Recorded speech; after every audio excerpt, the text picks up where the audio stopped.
आज हमारे साथ शाह अलर्ट में चर्चा में है मुजफ्फरनगर, उत्तर प्रदेश। मुजफ्फरनगर के गांव दधेड़ू। जब दधेड़ू का नाम आता है तो कहीं ना कहीं बहुत ही अंदर से एक खुशी का इजहार होता है, क्योंकि एक वक्त रहा है कि दधेड़ू से बहुत ज्यादा क्वालिफाइड लोग पैदा हुए हैं यहां पर। और उसी कड़ी में हमारे साथ में आज जो हमारे साथ गुड़िया बैठी हैं, तो माशाल्लाह ये मेरे लिए बहुत फख्र की बात है। एक चीफ एडिटर शाह अलर्ट अपनी बहन का इंटरव्यू कर रहा है आज, तो ये मेरे लिए बहुत फख्र की बात है। अब तक मैं इंटरव्यू करता था तो बड़ा गदगद होता था कि भाई मैं आज यहाँ पे इंटरव्यू, अभी आपने देखा होगा शाह अलर्ट के माध्यम से सभी देशवासी देखते हैं और विदेशों में भी शाह अलर्ट को देखा जाता है। अभी मैंने गुलफशा चौधरी का इंटरव्यू किया था। तो सम्मानित साथियों, आज चर्चा करने का विषय है कि हमारे चचा की बेटी, मास्टर सुलेमान की बेटी आयशा परवीन किस तरीके से जज की पढ़ाई को क्वालिफाई किया। ये तो वो अपने सारी चीज इंट्रोडक्शन में आपको बताएंगी। तो हम बात करते हैं आयशा परवीन से। तो अभी आयशा जी, आपने क्या किया है?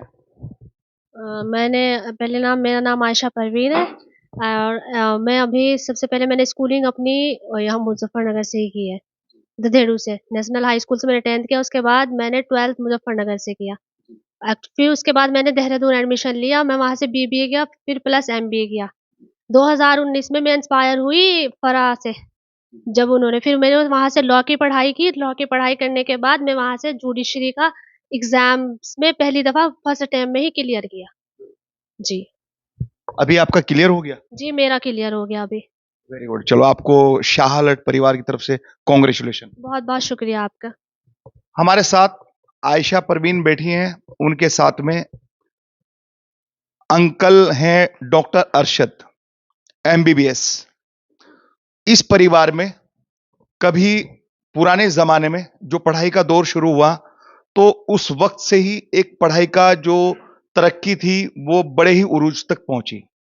इनके परदादा मोहम्मद उमर, जो कि मजिस्ट्रेट की पोस्ट पे, अभी मुझे जानकारी बताई है बाबर भाई ने कि मजिस्ट्रेट की पोस्ट पे उस जमाने में जब ब्रिटिश हुकूमत हुआ करती थी। क्यों मास्टर जी, ऐसा ही है? आप पूरी बात बताइए। किस टाइम मरे थे वो? 1907 में मरे। बस पूरा तो वैसा हमें इतने जाने, बस यही सुना हमने जब वो मजिस्ट्रेट है 1907 में उनका फिर इंतकाल हो गया तो बीमार हो गए। तो 1907 से माशाल्लाह पढ़ाई का बहुत बड़ा रुतबा बोलबाला रहा है। हमारे साथ उसी कड़ी में हमारे इस परिवार से लगभग 10-12 एडवोकेट और इतने ही लगभग 10-12 टीचर्स, और इनके जो वालिद साहब है मास्टर सुलेमान, जिनसे हम अभी बात कर रहे थे, वो खुद एक टीचर से रिटायर हुए हैं। और हमारे साथ बैठे हुए हैं, बात करते हैं डॉक्टर अरशद, जो एमबीबीएस डॉक्टर है और किसी पहचान के मोहताज नहीं। डॉक्टर अरशद जो है वो एक सादगी का प्रतीक है। सभी भली भांति जानते हैं कि एमबीबीएस करने के बाद और एक खिदमत कर रहे हैं, क्योंकि शहरों में जाने के बाद बड़े बड़े हॉस्पिटल बना लेते हैं, बड़े बड़े अस्पताल तैयार हो जाते हैं, लेकिन इन्होंने सबसे बड़ी खिदमत, क्योंकि जो वालिद साहब थे डॉक्टर अरशद के, जाकिर मुंशी साहब, उन्होंने भी गांव में एक हिकमत का जो काम किया है, तो उसी तरज पे डॉक्टर अरशद साहब ने भी गांव में ही खिदमत करने का जो एक अपना एम बनाया था, उसी एम को आज भी इन्होंने जारी रखा हुआ है। और डॉक्टर अरशद आज भी गांव में दधेड़ू में ही अपना क्लिनिक चलाते हैं, एमबीबीएस हैं। तो आज बात करेंगे डॉक्टर अरशद कैसा महसूस कर रहे हैं भतीजी के जज क्वालिफाई करने के बाद। मैं बहुत अच्छा महसूस कर रहा हूँ, मुझे बहुत खुशी है। डॉक्टर साहब की सादगी से तो आप भली बात ही रूबरू हो ही जाएंगे हमारे वीडियो के माध्यम से, कि दो ही शब्दों में उन्होंने सारी बात कह दी कि वो खुश है बेहद। चलो खैर, कोई बात नहीं। आपका इस वक्त जो है, क्योंकि इंटरव्यू करना जो मकसद है वो ये है कि बिरादरी नहीं, आपके लिए सर समाज के लोग एक हैं, क्योंकि आप उस पोस्ट पर पहुंच गई। आपको जिस वक्त आप उस चेयर पे बैठोगी तो आपके लिए ना कोई बिरादरी होगी, ना कोई समाज होगा, आपके लिए सब एक होंगे। तो जिस टाइम आपने ये अपना एम बनाया फरहानाज से, कि आपने उनसे एक सीख ली और उसी पर ही आज अल्लाह का शुक्र है आप बन गई दधेड़ू की सुल्तान। तो ये बड़ी बात है। अब आप ये बताइए, जब आपका का क्वालिफाई फाइनल हुआ और आपको रिजल्ट का पता चला तो आपने कैसा महसूस किया? मुझे बहुत अच्छा महसूस हुआ, बहुत ही ज़्यादा खुशी हुई कि वो खुशी लफ्ज़ों में भी बयान नहीं हो सकती कि मुझे कितना अच्छा लगा उस टाइम कि मैंने फर्स्ट अटेम्प्ट में क्लियर किया अपना। इसका सबसे ज्यादा श्रेय आप परिवार में किसको देना चाहेंगे? श्रेय तो मैं पूरी फैमिली को देना चाहूँगी क्योंकि मेरे लिए पूरी फैमिली ने सैक्रिफाइस किया। लेकिन ये भी कम बात नहीं कि आपकी फैमिली की दुआएं आपके साथ रही हैं और आज आप हमारे चैनल पर बैठकर फैमिली की ही बात कर रही हैं, ना कि उस डैडी की, उस फादर की, उस बाप की, उस पापा की, जिस पापा ने सब कुछ तुम्हारे लिए निछावर कर दिया, क्योंकि आपने फैमिली को फर्स्ट प्रायोरिटी दी। ये आपकी बहुत अच्छी बात है। और दूसरी बात ये कि हमारे जो अंकल है मास्टर सुलेमान साहब, उन्होंने भी दर्शकों अपने बच्चों को पढ़ाने के लिए मुजफ्फरनगर से निकलकर देहरादून जाकर अपने बच्चों की तरबियत पर पूरा ध्यान दिया, चाहे वो खेती में कितना भी नुकसान हुआ है या किसी भी चीज का हर नुकसान उठाया, लेकिन बच्चों की तरबियत उनके लिए फर्स्ट प्रायोरिटी थी। ये बहुत बड़ी बात है। आगे आप जो हमारे बच्चियां हैं जो घरों में कैद हो जाती हैं या ज्यादातर उनको बाहर नहीं निकला, आजकल तो ये है कि चलन हो गया कि अब बच्चों की पढ़ाई शुरू होगी, लेकिन जो बच्चियां पढ़ती हैं उनके अंदर सबसे पहला जो मकसद अंदर उसको फील करना चाहिए बच्चे को, तो क्या करना चाहिए पढ़ाई में? पहले उनके पेरेंट्स को समझना चाहिए कि हर किसी को मौका दें आगे आने का, क्योंकि भाई और बहन सब बराबर हैं, लड़के लड़की सब बराबर है, सबको आगे आने का मौका मिलना चाहिए सबको। सब आप पहले देखो बच्चों की तरक्की देखें कि क्या करेंगे क्या नहीं करेंगे, उनका एम क्या है उनसे पता करें, उनका गोल क्या है। इसलिए सबको मौका दें, सब आगे आए और ज्यादातर खासकर लड़कियों को दे कि वो आगे आए, बाहर निकले, पढ़े, अपनी एजुकेशन कंप्लीट करें, जो वो चाहते हैं उन्हें करने का एक मौका दिया जाए। बच्चियों को, जैसे कि आपने इतना अच्छा एक जो जज की कुर्सी है वो बहुत बड़ी कुर्सी है, कम से कम परिवार की भी बहुत बच्चियां और रिश्तेदारियां में भी और बिरादरी में भी और बिरादरी से अदर भी सभी की तमन्नाएं आपका इंटरव्यू देखकर ऐसी होगी जैसे कि आपने फरहान नाज से इतनी आप इंप्रेस हुई कि उसी रोज आपने ये बना लिया अपना एम कि मुझे भी मैं क्यों नहीं फरहान नाज बन सकती। तो इसी तरह आज आपको देख के पता नहीं कितनी बच्चियां अपने अंदर ये मुहिम जगाएगी कि मुझे भी इसी चेयर पर बैठना है। तो ऐसी बच्चियों को जिनके अंदर लगन है उन्हें क्या करना चाहिए पढ़ाई में?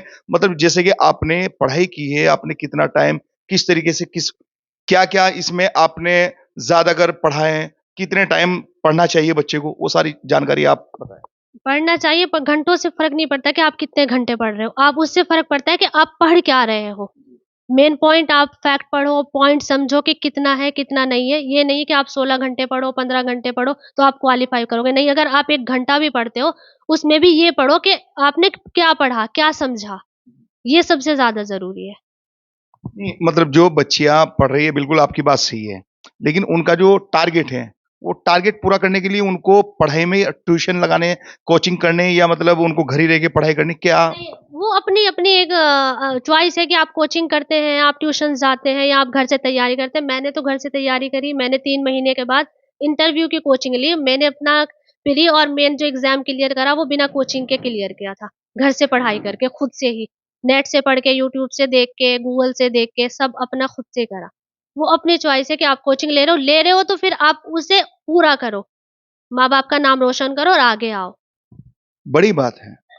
आयशा परवीन ने साफ-साफ अपने शब्दों में कहा है कि मैंने कोई कोचिंग के भरोसे या स्कूलिंग के भरोसे नहीं, अपने घर रहकर भी अगर बच्चा चाहे तो वो सब कुछ कर सकता है। वही कर दिखाया है आयशा परवीन ने। ये बहुत बड़ी बात है कि उसकी एक लगन थी और उस लगन के साथ में जो एक मेहनत की है रात दिन एक करने के बाद में, उस मेहनत का आज फल मिल चुका है। आयशा परवीन बड़ी खुश नज़र आ रही हैं और सबसे बड़ी बात ये है, मैं कैमरामैन समीर मलिक से कहूँगा कि पूरी फैमिली यहाँ पर इनकी बैठी है। जरा कैमरा एक बार आप उधर से साइड से शुरू करिए और जरा बताइए और हम बात करेंगे आयशा परवीन के जो बड़े भाई हैं।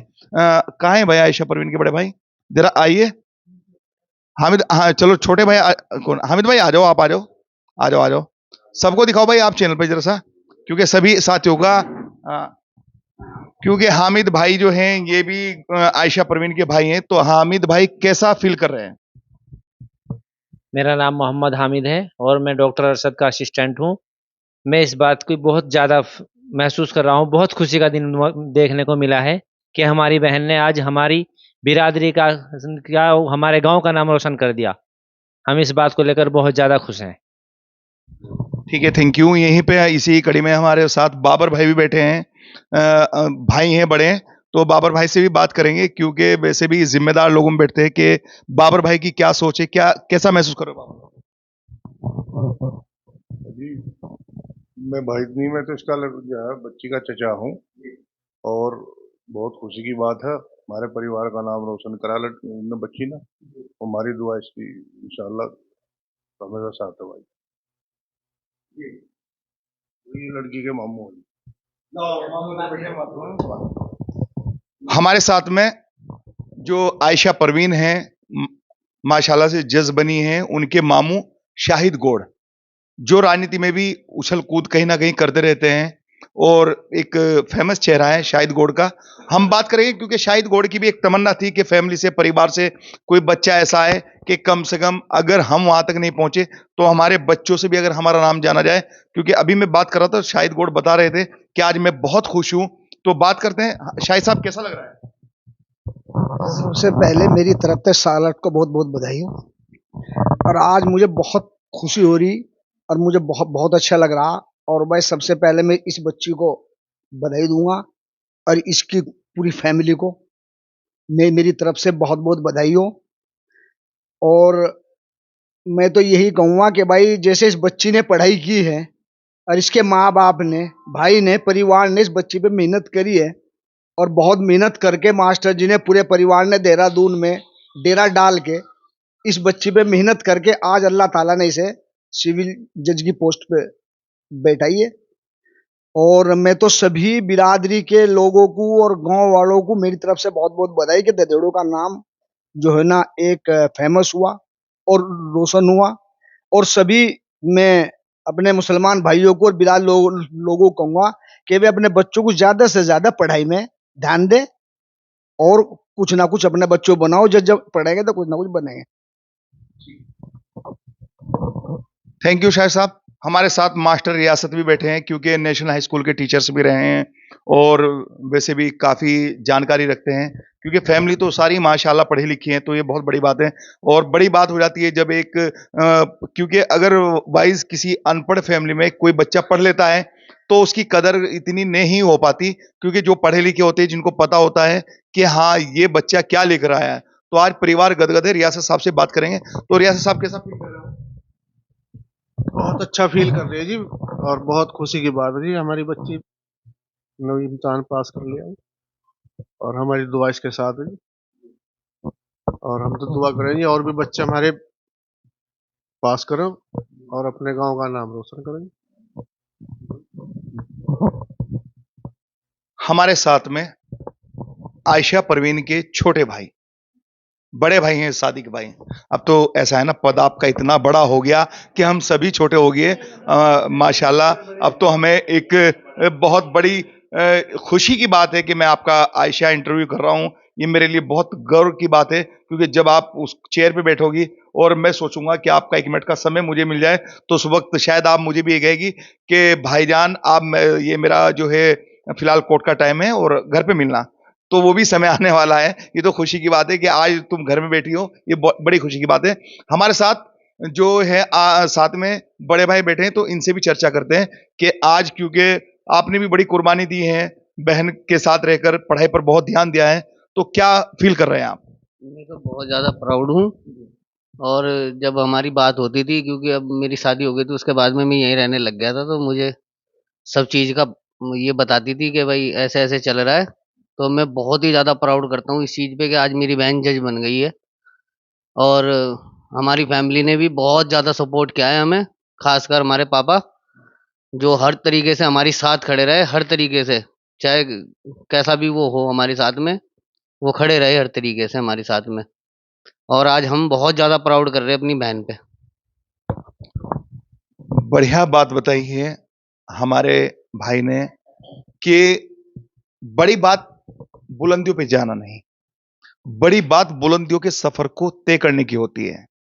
उस कड़ी में जो मास्टर सुलेमान ने अपने बच्चों का साथ दिया है, वे बड़ा ही काबिल तारीफ वाली बात है, क्योंकि पता नहीं कितनी अड़चने और कितनी चीजों को छोड़कर, लेकिन सिर्फ जो मकसद था, लेकिन आज कहीं ना कहीं मैं देख रहा हूं कि खुशी के साथ में मास्टर जी की भी आंखें नम दिखाई दे रही है मुझे। अब मैं मास्टर जी से कहूंगा कि आप बिल्कुल मजबूत दिल से पूरे समाज के लिए, क्योंकि आज बेटी जज बनी है, तो आपके लिए रियली में बहुत ही बड़ा दिन है। तो आप पूरे बिरादरी के लिए और पूरे अपने देश की जनता के लिए एक बाप होने के नाते से क्या मैसेज देना चाहते हैं शार्लेट के माध्यम से? बिल्कुल मास्टर जी, आप भावुक ना हो, चैनल पर आप सारी चीजें बताएं। नहीं, आप बताएं। मास्टर जी बिल्कुल जो है, खैर, लेकिन मास्टर जी 2 शब्द आप फिर भी देखो थोड़ा सा आप तो टीचर्स रहे हैं, मैं सबको सीख दी है, बच्चों को पढ़ाया है, तो आप आज एक संदेश शार्लेट के माध्यम से कहना चाहता हूँ कि सभी माँ बाप अपने बच्चों पर पूरा ध्यान दें पढ़ाई के ऊपर, जिससे बच्चे कल कामयाब हो जाए। ये पूरे सभी के लिए कह रहा हूं मैं, ये नहीं कि भाई हमारी बिरादरी हो, सभी देशवासी कोई भी हो, उसमें सब अपने बच्चों पे पूरा ध्यान दें पढ़ाई के ऊपर, तभी देश तरक्की भी करेगा। हाँ, जैसे हम अपने बच्ची को दे रहे थे। मास्टर जी ने साफ साफ कहा है अपने शब्दों में, बेटी पढ़ाओ बेटी बढ़ाओ, क्योंकि इस कड़ी में एक बाप की जिम्मेदारी है कि अपने बच्चे को इतना मजबूत करके दूसरे घर भेजो कि वो सेल्फ डिपेंड हो, ना कि दूसरे के ऊपर डिपेंड हो। बड़ी अच्छी चर्चा हुई है, पूरा परिवार बैठा है, सबने बड़ी खुशी का इजहार किया है। अब लास्ट में आयशा परवीन जी से फिर एक बार हम चर्चा करते हैं कि आयशा परवीन, जिस तरीके से पापा आज नम है, खुशी के लम्हों में बात भी नहीं कर पा रहे हैं, एक इतनी बड़ी पोस्ट से रिटायर हुए मास्टर, और उस जमाने में बड़ी बात थी मास्टर होना। तो आज आप भी अपने पापा के लिए क्या बोलना चाहेंगे, और सभी बेटियों के बाप के लिए? सभी अपने बच्चों पर ट्रस्ट करें। अपने पापा के लिए भी यही कहना चाहूंगी कि उन्होंने मुझे ट्रस्ट किया और मुझे इतने दूर पढ़ने भेजा। एक अकेले रहने के बावजूद मेरे बाप को क्या सुनना नहीं पड़ा, क्या नहीं कहा, सब कहते हैं, इसलिए मेरे बाप ने मुझ पर भरोसा किया और आज मैं इस मुकाम पे पहुंची उस भरोसे के कारण। तो सब माँ बाप अपने बच्चों पे भरोसा करें और उन्हें आगे बढ़ने का मौका दे, हर किसी को। Thank you Charlotte. Ayesha ji ने बहुत अच्छी बात कही है कि एक पेरेंट्स की जिम्मेदारी है कि अपनी बच्चियों पर कॉन्फिडेंस रखें और अपनी बच्चियों को पढ़ाएं और आगे बढ़ाएं। आप देख रहे हैं मुजफ्फरनगर दधेड़ू से, उत्तर प्रदेश से कैमरामैन समीर मलिक के साथ अरशद राना की एक खास रिपोर्ट।